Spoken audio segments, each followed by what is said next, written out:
Welcome students in Subhash English School digital class 6 chapter 14 continue. Let us start. जैसे पहले हमने देखा था वाटर साइकिल, ये वाटर साइकिल को हम इस डायग्राम के द्वारा समझेंगे। ये नीचे ग्राउंड वाटर है, इधर ये ओशन का वाटर से लेक्स है। तो इन सब का पानी जो है आप देखते हैं कि इवापोरेशन हो रहा है, यानी ये भाप बनकर ऊपर उड़ता जा रहा है। ये ग्राउंड वाटर का पानी भी इवापोरेशन हो रहा और ओशन का पानी भी इवापोरेशन हो रहा। और ये पानी जब इवापोरेट होता है तो ये धीरे धीरे इनसे ये क्लाउड बनते हैं और फिर ये क्लाउड जो है धीरे धीरे इधर से जो है वापस से पानी के रूप में नीचे गिरने लगता है। इनका पानी जिसको कि हम बारिश कहते हैं, बारिश का पानी फिर धीरे धीरे इनमें इकट्ठा होता है और फिर इस प्रकार से इनका सर्कल चलता जाता है। ये पानी इकट्ठा होता है, फिर इसकी भाप बनकर क्लाउड्स बन जाते हैं। क्लाउड से वापस नीचे पृथ्वी पर पानी गिरता है। Water if it rains heavily, जब यदि what if it rains heavily, क्या होगा यदि बहुत अधिक पानी गिरेगा या ज़्यादा बारिश होगी। The time duration and the amount of rainfall varies from place to place. In some parts of the world it rains throughout the year while there are places where it rains only for a few days. आप देखेंगे कि जब यदि बहुत अधिक पानी गिरता है प्रत्येक स्थान पर, प्लेस टू प्लेस मतलब हर जगह पे यदि बहुत अधिक पानी गिरेगा और हमारे संसार का जो है वर्ल्ड का कुछ भाग में बहुत अधिक पानी पूरे वर्ष यदि गिरता ही रहेगा तो वो पानी जो है कुछ ही दिनों में हर जगह पानी ही पानी हो जाएगा। In our country most of the rainfall occur during the monsoon season. हमारे देश में जो है मानसून सीजन में बहुत अधिक पानी उस समय गिरता है। Rains bring relief specially after hot summer days. तो हमें गर्मी के बाद जो है पानी से हमें रिलीफ मिलता है। The sowing of many crops depends on the arrival of monsoon. और जो हमारी बहुत सारी फसलें हैं उनका भी बोते हैं हम, तो वो भी एक मानसून के ऊपर ही डिपेंड करती है। However excess of rainfall may lead to many problems. यदि बहुत अधिक पानी गिरेगा तो उससे बहुत सारी प्रॉब्लम्स क्रिएट हो जाती है। ए सीन ऑफ फ्लड एरिया, जैसे कि आप इस डायग्राम में देख सकते हैं कि जहाँ पर बाढ़ आ जाती है तो उस जगह का आप दृश्य देख सकते हैं कि वहाँ के मकान, पेड़ सब जो है पानी में पूरी तरह से जल में विलीन हो जाते हैं या डूब जाते हैं। Rains may lead to rise in the level of water in rivers, lakes and ponds. Rivers, lakes और पॉन्ड्स का जो है जल स्तर बहुत अधिक बढ़ जाता है। The water may then spread over large areas causing floods. और जब बहुत अधिक पानी बढ़ जाता है, चारों तरफ पानी फैल जाता है, तो उसके कारण क्या है, बाढ़ जैसी स्थितियाँ उत्पन्न हो जाती है। The crop fields, forest, village and cities में गेट सबमर्जेड बाय वाटर। तो जो है खेती, जंगल, गांव या शहर जो है पूरी तरह से पानी में डूब जाते हैं। In our country floods causes extensive damage to crops, domestic animals, property and human life. हमारे देश में बाढ़ के कारण जो है बहुत अधिक फसलों का नुकसान हो जाता है, पशुओं का और ह्यूमन लाइफ की प्रॉपर्टी, जो भी हमारे मनुष्य की जो जीवन की जो प्रॉपर्टी महत्वपूर्ण होती है वो भी उसके अंदर डूब जाती है और उसका नुकसान हो जाता है। During floods the animal living in the water also get carried away with the water. और बाढ़ के दौरान जो है जो पानी के अंदर जो जीव रहते हैं वो भी उनको पानी उस बहाव के साथ बहुत दूर तक ले जाता है। They often get trapped on land areas and die when flood water recedes. और फिर वह दूसरी तरफ जहाँ पानी बाढ़ का पानी पहुँचता है उसके ऊपर, वहाँ की ऊपरी सतह पर वो मरे हुए पाए जाते हैं। Rains also affect the animals living in the soil. और पानी का जो है प्रभाव एनिमल्स पर और सॉइल पर ज़्यादा पड़ता है। What happen if it does not rain for a long period. क्या होगा यदि बहुत अधिक समय तक पानी नहीं या बारिश नहीं होगी। तो can you imagine what would happen if it does not rain in a region for a year or more। आप कल्पना कर सकते हैं कि यदि किसी क्षेत्र में बहुत अधिक समय तक पानी नहीं गिरेगा तो क्या होगा। The soil continuous to lose water by evaporation and transpiration. Soil जो है इवापोरेशन और ट्रांसपीरेशन के कारण जो है लगातार उसके कारण जो है पानी की उसके अंदर कमी हो जाएगी। Since it is not being brought back by rain. और ये वापस पानी के द्वारा वापस भी नहीं आएगी। द सॉइल बिकम ड्राई, तो मिट्टी जो है वो सूखी हो जाएगी। The level of water in ponds and wells of the region goes down and some of them may even dry up. और जो है पॉन्ड्स और वेल्स का जो है कई जगह पे पानी जो है बहुत अधिक नीचे चला जाएगा और वह ऊपर बिल्कुल सूखा हो जाएगा। द ग्राउंड वाटर में आल्सो बिकम स्केर, दिस में लीड टू ड्रॉट, और ग्राउंड वाटर भी जो है धीरे धीरे कम हो जाएगा और इसके कारण जो है सूखा पड़ने की स्थिति आ जाती है। In drought condition it is difficult to get food and fodder, और इस कंडीशन में जो है हमको भोजन और खाने के लिए जो भी सामग्री है वो बहुत मुश्किल से प्राप्त होगी या प्राप्त करने में परेशानियाँ होगी। You might have heard about droughts occurring in some parts of our country or the world। आपने सुना होगा कई बार कि कई हमारे देश में कई जगह पर अधिकतर सूखा पड़ जाता है। Are you aware of the difficulties faced by the people living in this area, और जो है वहाँ पर रहने वाले उस एरिया में रहने वाले लोगों को जो है कई परेशानियों का सामना करना पड़ता है। What happens to the animals and the vegetation in this condition, तो इस कंडीशन में जो है वहाँ पर जो है किस प्रकार से मतलब वेजिटेशन होगा। Try and find out about this by talking to your parents and neighbours and by reading about it from newspapers and magazine. तो आप कोशिश करो और इस बारे में अपने पेरेंट्स से बातचीत करके और पता करो, और कुछ इसके बारे में न्यूज़ और न्यूज़पेपर और मैगजीन में भी इसके बारे में जानकारी मिल जाती है। How can we conserve water, हम पानी को किस प्रकार से इकट्ठा या उसका संरक्षण किस प्रकार कर सकते हैं। Only A small fraction of water available on the earth is fit for use of plants, animals and human. कुछ पानी का कुछ ही हिस्सा हमारी पृथ्वी पर जो है हम पौधों के लिए, एनिमल्स के लिए और ह्यूमन्स के लिए कुछ ही हिस्सा जो है उपयोगी होता है। Most of the water is in the ocean and it can not be used directly, ocean के पानी को हम डायरेक्टली यूज़ नहीं कर सकते हैं। When the level of the ground water decreased drastically this can not be used any more, जो नीचे का मतलब ज़मीन के अंदर का जो ज़्यादा पानी का लेवल होता है वो बहुत ज़्यादा डिस्क्रेसिस होता है और उसको भी हम अधिक उपयोग में नहीं ले सकते हैं। The total amount of water on earth remains the same but the water available for use is very limited and it is decreasing with our over usage। तो कुल मिलाकर जो पानी हमारी पृथ्वी पर है वह सेम है, लेकिन उसमें से जो पानी हमारे उपयोग के लिए है वह बहुत ही लिमिट मात्रा में है। The demand for water is increasing day by day, प्रतिदिन मतलब पानी की जो है डिमांड बढ़ती जा रही है। The number of people using water is increasing with rising population, क्योंकि जो है पॉपुलेशन बढ़ने के कारण जो है लोगों की इसकी पानी की भी मांग मतलब बढ़ती जा रही है।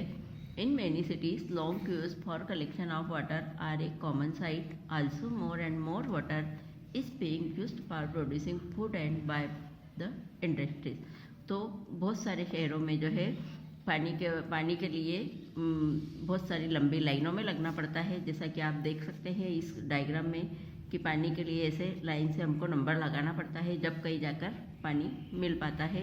और इसका जो है अब दिन पे दिन अधिक से अधिक उपयोग होता है भोजन बनाने में, और इंडस्ट्रीज में भी इसका उपयोग प्रतिदिन बढ़ता जा रहा है। This factories are leading to shortage of water in many parts of the world.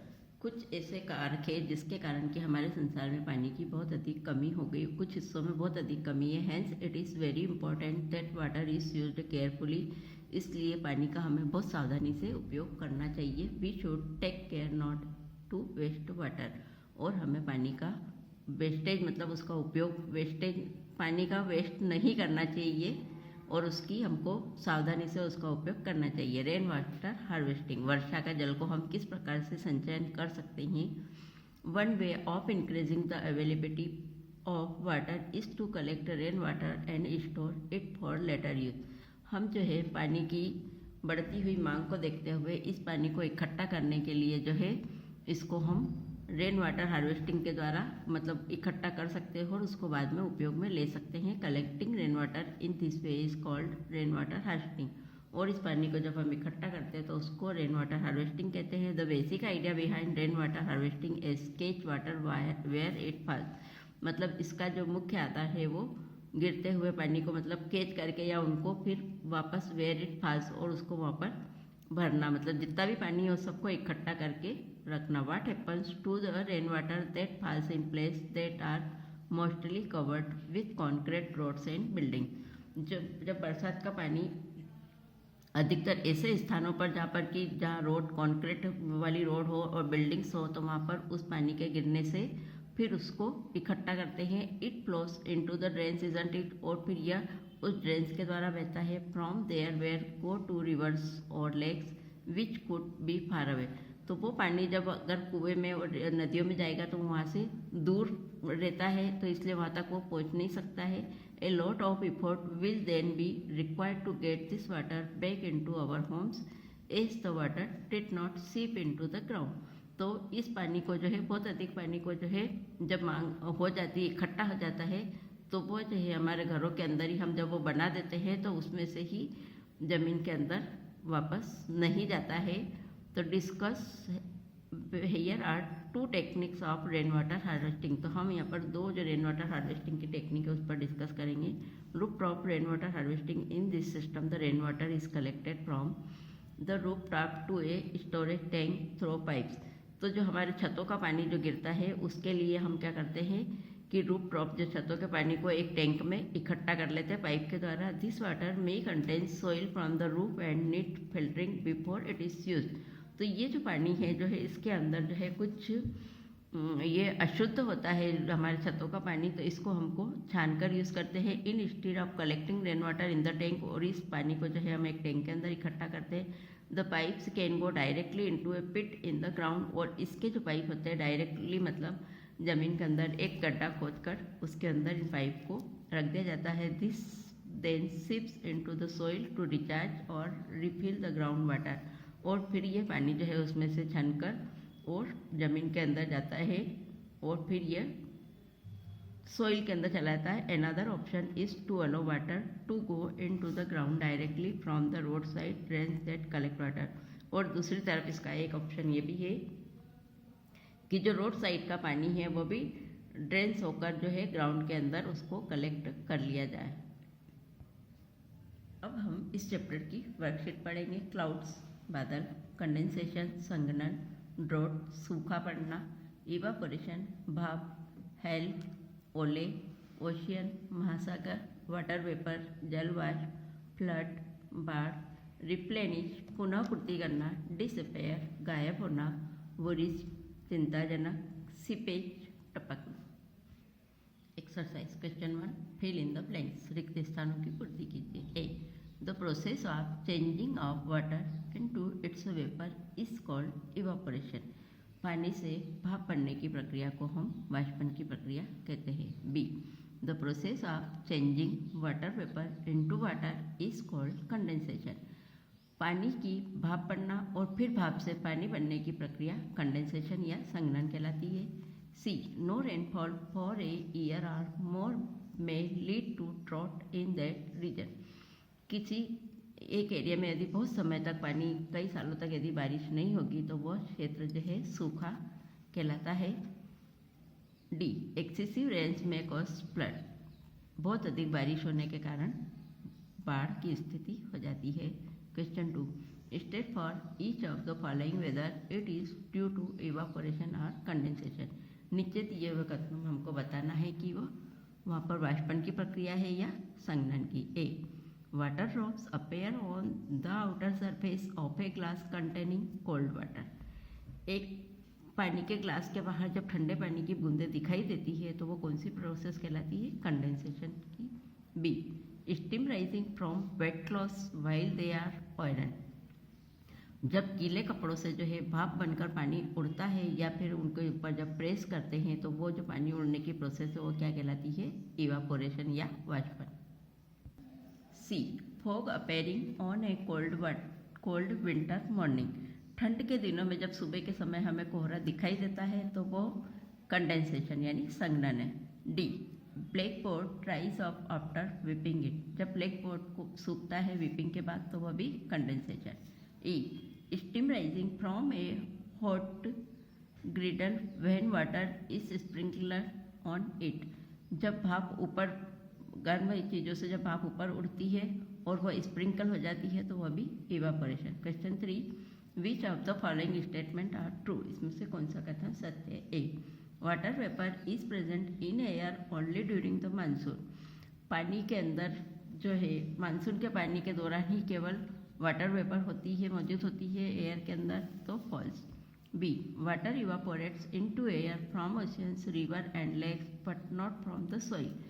जो पानी की जो भाप इवापोरेट होता है हवा के अंदर, वो ओशियन, रिवर, लेक्स का ही होता है, लेकिन सॉइल का नहीं, तो false. C, the process of water changing into its vapour is called evaporation. पानी से भाप बनने की प्रक्रिया जो है इवापोरेशन कहलाती है, तो true. D, the evaporation of water takes place only in sunlight. Evaporation जो है केवल उन्हीं स्थानों पर होता है जहाँ पर कि सूर्य का प्रकाश पड़ता है, तो false. E, water vapour condense to from tiny droplets of water in the upper layer of air where it is cooler. जब पानी संघनन के द्वारा जब पानी इकट्ठा होता है और छोटी छोटी बूंदों में के रूप में बदल जाता है और फिर वह ऊपर की ओर उठकर ठंडी हो जाती है, सत्य, true. Suppose you want to try your school uniform quickly, would separating it near and angithi or heater help? If yes, now. आप सपोज कीजिए कि यदि आपको स्कूल यूनिफॉर्म को तेज़ी से या जल्दी सुखाना है तो आप उसको कहाँ पर रखेंगे? अंगीठी के पास, और हीटर के पास रखने में क्या उससे आपको सहायता मिलेगी? Answers, spreading uniform near an angithi or heater will help because it increase the rate of evaporation due to heat. हम स्कूल की यूनिफॉर्म को यदि जल्दी सुखाना चाहते हैं तो उसको या तो अंगीठी के पास या फिर कहीं हीटर के पास उसको फैला के रखेंगे, तो उससे क्या होगा कि उसकी जो इवापोरेशन की रेट जो है वो बढ़ जाएगी, यानी पानी जल्दी भाप बनकर गर्मी के कारण उड़ जाएगा और ड्रेस जल्दी सूख जाएगी। Next question, take out a cooled bottle of water from refrigerator and keep it in on a table. यदि हम रेफ्रिजरेटर से एक ठंडे पानी की बोतल को बाहर रखेंगे तो after some time you notice a droplets of water around it. Why? तो कुछ समय बाद आप देखेंगे कि उस बोतल के बाहर की तरफ हमें कुछ ड्रॉपलेट्स दिखाई देगी, तो ऐसा क्यों होता है? Answer, cooled bottle of water from refrigerator and keep it on a table. जब हम ठंडे पानी की बोतल रेफ्रिजरेटर से बाहर निकल कर टेबल पर रखते हैं तो आफ्टर सब time A droplets of water around it, तो कुछ समय बाद हम उसके चारों ओर पानी देखेंगे। It because the surface of air around the bottle cool down and air condense around the bottle. तो उसके जो चारों ओर की जो हवा है वो ठंडी हो जाती है और उसके चारों ओर, बोतल के चारों ओर जो है वो हवा ठंडी होकर भाप के रूप में कंडेंस होकर इकट्ठी हो जाती है। Next question, to clean their spectacles people often breathe out on glasses to make them wet. Explain why the glasses become wet. जब आप आपके चश्मे को साफ करते हैं और यदि मुंह से उस पर फूंक मारते हैं तो वह गीली दिखाई देती है, ऐसा क्यों? Answer, air coming out from mouth cool down on the surface of glass, hence glass become wait.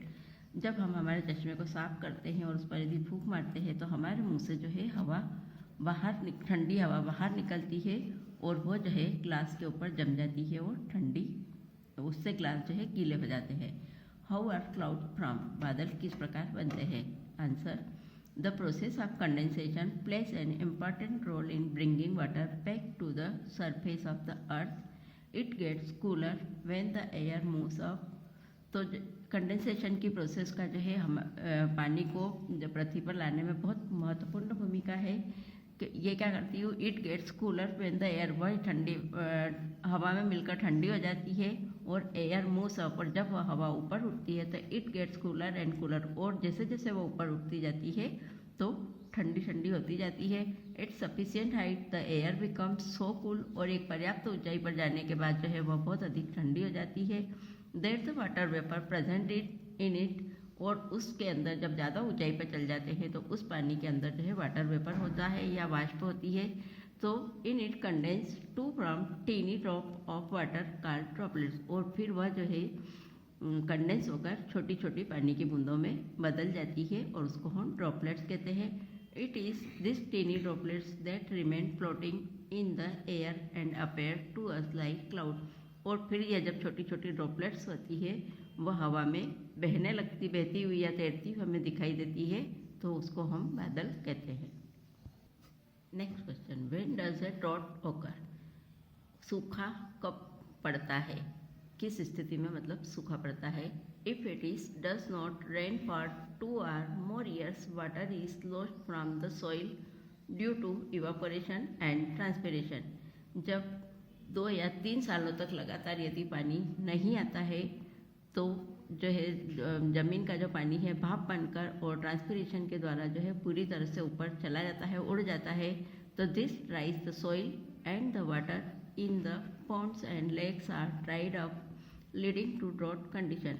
और ये जो ज़मीन का पानी है वह धीरे धीरे मतलब ज़मीन का पानी और तालाब का, नदियों का, ये धीरे धीरे ऊपर उड़ जाता है और तो इस कंडीशन में जो है सूखा पड़ने की नौबत आ जाती है या इसको सूखा की स्थिति कहते हैं। स्टूडेंट, इस चैप्टर की वर्कशीट को आपको कॉपी में नोट करना है और लर्न करना है। Thank you.